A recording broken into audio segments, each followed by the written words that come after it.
So Michelle and I are headed out onto the Greenbrier River Trail, and we thought we would talk to you a little bit about what you can do to make sure that your e-bike road trip is a success. So stick around.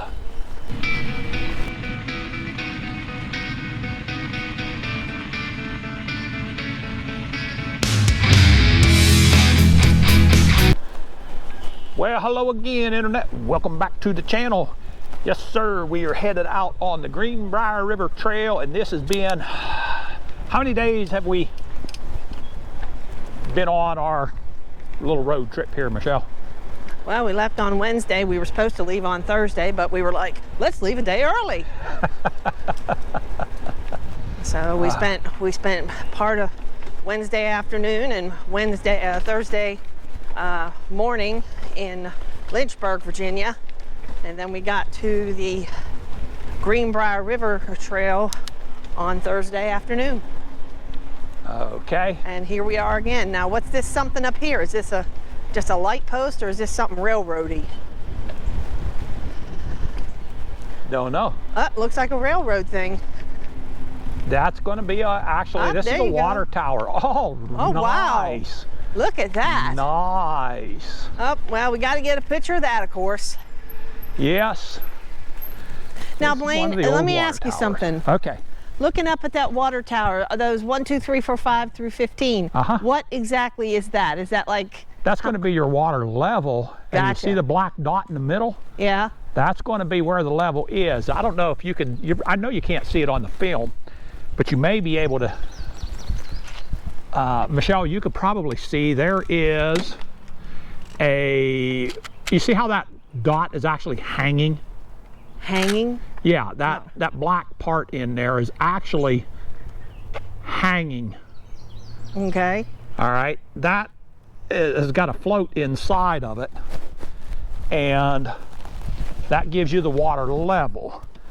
Now, this would have been back in the steam days, and the tender on a locomotive used a lot of fuel, whether it was coal or oil, but they had a lot of water as well. So they had a lot of water? Oh my goodness. But yeah, they have a lot of water. They had to stop frequently and refill. You know, that's how the steam locomotives worked. Steam comes from what? Water. So they would boil the water to create the steam, but they had to fill that back up quite a lot. That is really neat. That is really neat. The sun is creating a heck of a I know. hard... I noticed the same thing. Yeah, I wouldn't be one of the folks that decided to crawl up that thing. I'm good. Nope. Nope. You know, the last time I seen an intact water tank from the steam days was when we was in Oregon, maybe? It's been a while. Yeah, they had one. It was, no, maybe Nebraska. Maybe in Nebraska. They had one somewhere out there. But anyway, who took us down the rabbit hole that time? Hey, you're the one who said we got to see all these water towers and things on the trail. I am just doing what you said. Oh, okay, there you go. So this is your fault, not mine. I gotcha. But what we're going to talk about a little bit today is how to make sure that you have a successful road trip. And that is going to be by having a plan B in place. And sometimes a plan C. And yeah, plan B kind of means be flexible, because there was a lot of, we got a car coming, Michelle. They're going to let us go by. Thank you so much. Plan B can very often stand for be flexible.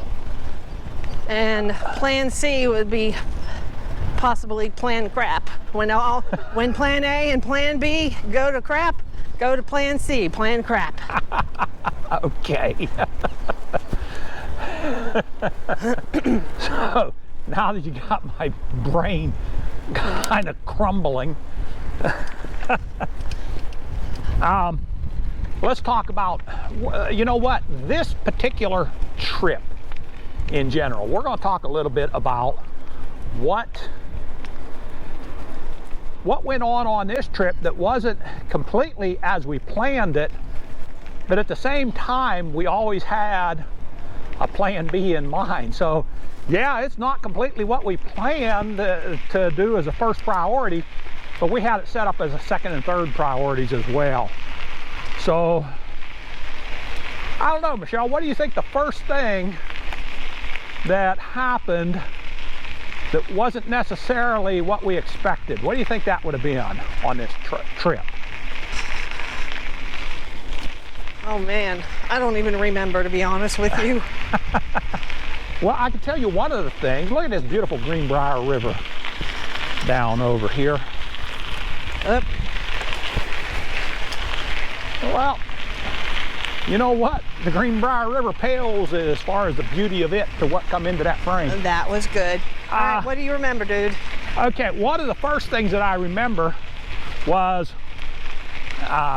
we had every intention of taking a shuttle up to Cass and riding back to Marlinton, and that didn't work out for us.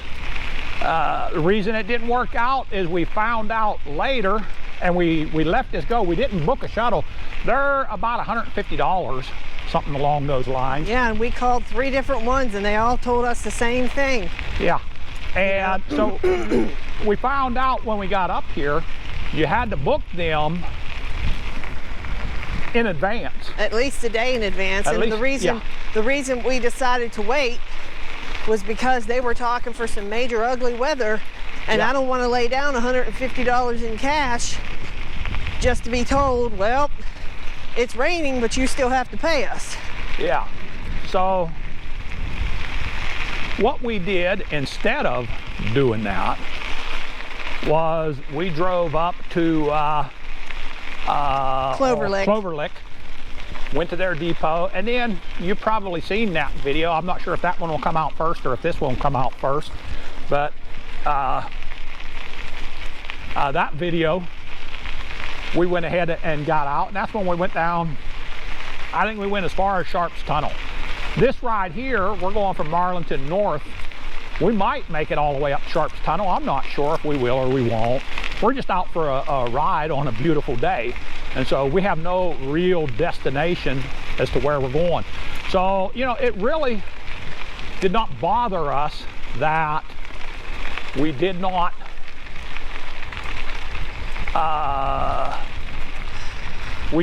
get a shuttle. It was no big deal. It could have bothered us, but we decided not to let it bother us and just move along. Yeah, we knew there was a possibility we wouldn't be able to get a shuttle, and so we were thinking, okay, what else are we going to do, you know, in case of that? What were some of the other things that kind of took us by surprise on this one?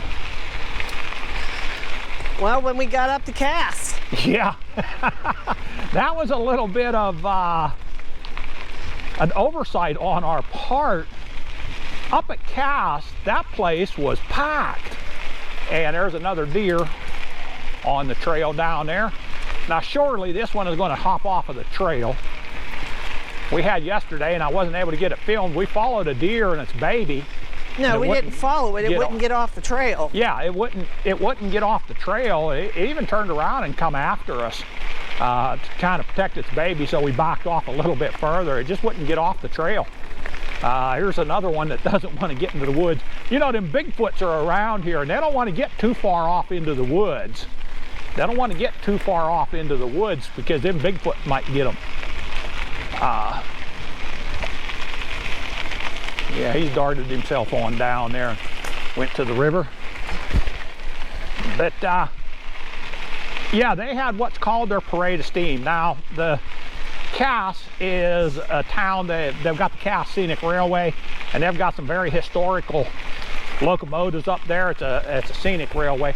We would have loved to have rode the bikes through. They've got a town up there that is an old company town from the logging and coal mining, and it's got the wooden sidewalks and everything, and the original company houses that are up there.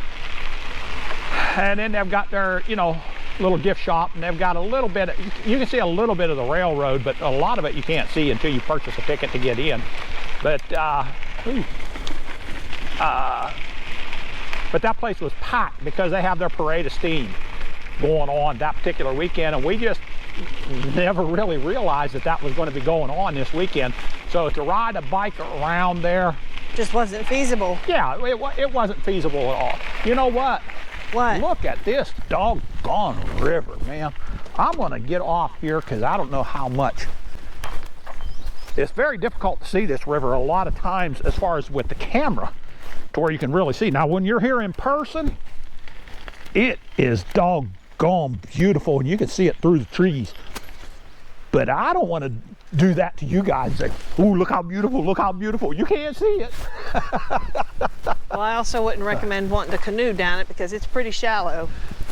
Well, rafting wouldn't do real well on it, that's for sure. We discovered that on the Youghiogheny River. That's another conversation in another video. Yeah, that's a whole other story. That time. That's a whole other story. But so we left the bikes on the car when we went up to Cass, and I went around, and I'm kind of a railroad history buff anyway, and so, you know, I kind of enjoyed the little bit that I was able to see up there. So, but that was, we had planned on doing an entire video covering Cass, West Virginia, and that one just kind of completely fell apart. through. Yeah. So, okay, is that, as far as I am concerned, no big deal.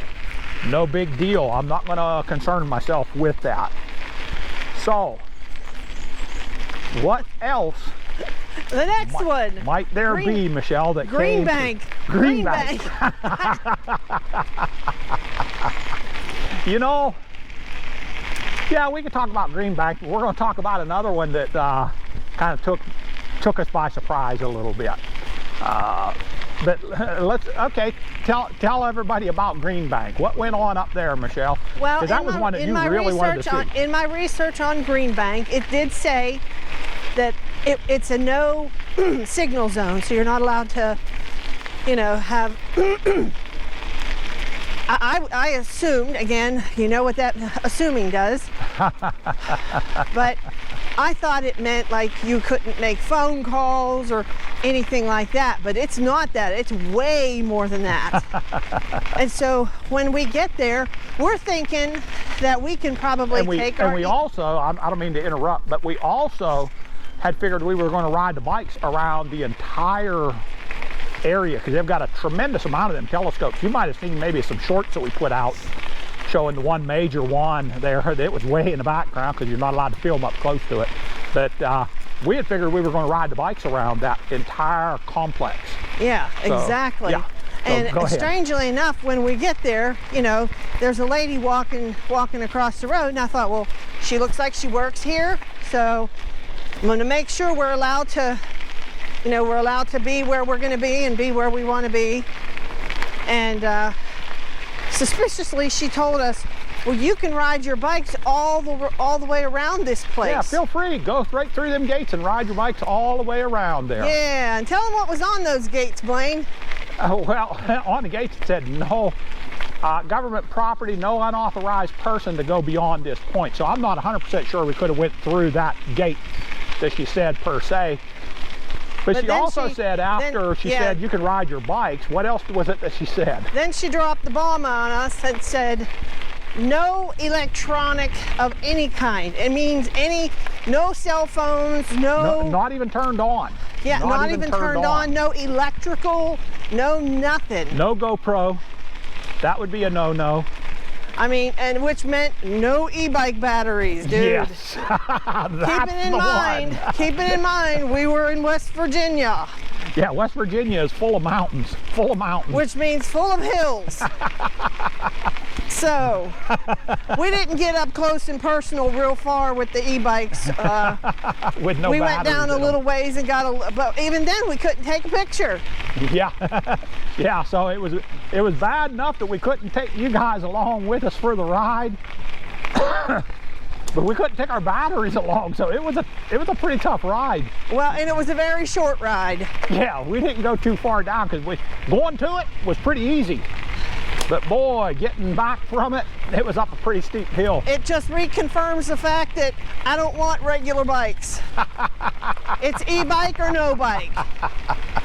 So yeah, Michelle took her bike down, and of course her bike is built to be electric, so it's not really built to climb real well. Now this Marlin 7 is built to climb pretty well, but the original sprocket on it, front chain ring, is I think a 26, and there's a 46 or a 48 on there right now. So it's not the greatest at climbing. It could climb it, but oh man. Yeah. So, was there any other real surprises? Well, I'm trying to remember because we kind of ran all over.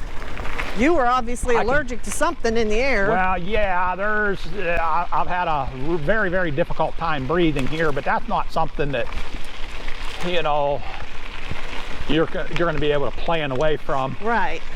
I don't recall anything else. You know, I do. I do. Oh, yeah. No signal. Yes, amen. Let's go back to the guide by the stars, the sun, and the moon, and whatever way the wind blows. Yeah, there was zero signal, even driving the car. I was really shocked. I've never been in an area that had so little of a signal to it. I mean, even from our trip from Marlinton all the way up to Cass, there was virtually zero signal. So what does that mean? No, not virtually. There was no signal. Yeah. What does that mean? Well, it taught me a little bit. You know, some of these routes that we build, we probably should be pinning them for an offline map, because there was no such thing as an online map up through there. Now, that being said, if we are in an area that has so many trails on it that we need a map to be able to get around and make sure we get our way back pretty well, it's probably going to have a signal. By the same token, we could be riding part of this trail up and then getting off and getting on some of these country roads here. There's a view for you. Yeah. Right, I'm going to take a picture. Okay. Okay, well, sorry about that. I think I'm going to even just leave that out. I come back after we took that little break, and I got about a minute worth of film, and then all of a sudden I hear that beep, beep, beep, beep, beep, beep, and my camera shut down. But I think what we come back with on that was the offline maps, and typically if you're going to be in an area that does not have a tremendous amount of service, there's a good chance you're not going to need your maps, because there's not enough different trails. Halfway run trail, okay, that's some additional trails in through there. You're not gonna need it, because you're going to be primarily on one trail. So what else did we kind of have show up differently than what we had anticipated, Michelle? What changes are we making along the way here? Well, you know, another one I thought of this morning is, even if you can't download a map, hey, you can take a screenshot of it on your phone. It might not be the best thing, but it might save your butt. Yeah, that's not necessarily a bad idea there either. Have a screenshot of your map so you can tell where you're at. We got a good breeze coming through here right now. Nice breeze coming through. Yeah, we need Superman too. Here comes that coughing again. You know, we made another change. We were anticipating, because we were going to ride a little more of this trail. What is that down there? That's a cow down there. Yeah, it's cow. A lonely cow. Might have to cut out that coughing part a little bit. So I don't know, we'll see. But one of the other things that we are changing up is we are going to leave very early in the morning, and we're going to go to another, at least one trail. It's going to depend on what time we get back to the Airbnb today as to whether or not we are going to take out and go for another ride somewhere today, or if it's going to be down the road tomorrow morning, stop at one or two places, and we're going to ride again on our way back. They know. Hello. How y'all doing today? Hello. Good. Yeah, keep going.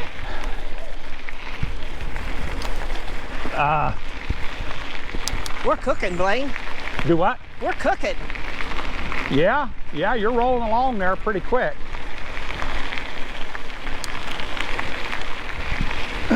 So we're going to go now. We have not decided exactly where we're going tomorrow, but Michelle, Yeah. share with us what you've already, you know, we already know Michelle is the queen of finding the destinations. We already know this. So what do you have in mind? Well, for tomorrow, since we're going to be heading home, you gotta. Now I'm starting. Jeez. Now you're going to start coughing. So what I started looking for was rail trails, bike paths along the way, and there's two options. We got a rural run called the Jackson River Scenic Trail, or we have the a set of bike paths that interconnect in Roanoke, Virginia. Again, one's going to be more rural, the other one's more urban. We just got to figure out which one we want. Okay. All right, so we're going to hit on another trail tomorrow. Michelle? Yeah.